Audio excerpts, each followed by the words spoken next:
Madame Semé. Allez-y, vous avez la parole. Merci, Monsieur le Président. Monsieur le Président, chers collègues, vous voulez, Monsieur le Président, à travers ce rapport, faire de notre région la première pour l'apprentissage. On aurait pu penser légitimement que vous alliez vous attacher à lever les nombreux freins qui font que nos jeunes ne choisissent pas forcément cette voie.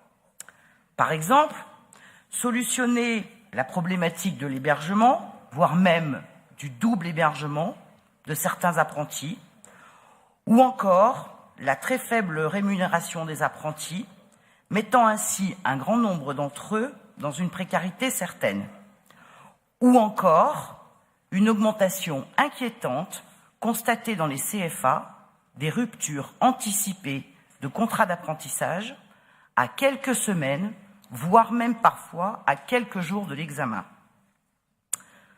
Eh bien non, au lieu de cela, vous nous proposez simplement d'adapter l'offre d'apprentissage au marché du travail et aux besoins des entreprises. Votre vision très libérale de l'apprentissage vous amène même à nous proposer d'assouplir les règles en matière de conditions et de durée de travail pour les apprentis mineurs. Alors oui, Monsieur le Président, nous pensons que l'apprentissage doit être développé. Mais il ne doit en aucun cas se substituer à la formation scolaire, professionnelle ou même universitaire. Un apprenti n'est pas un salarié productif. C'est d'abord quelqu'un que l'on éduque, que l'on forme à un métier, mais aussi que l'on forme à devenir un citoyen, avec des droits et des devoirs.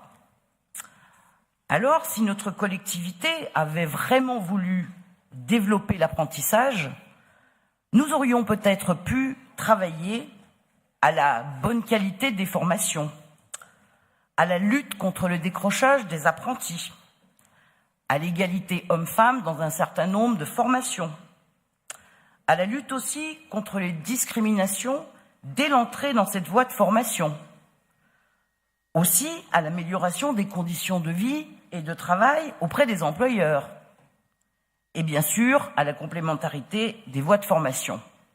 Mais il n'en est rien.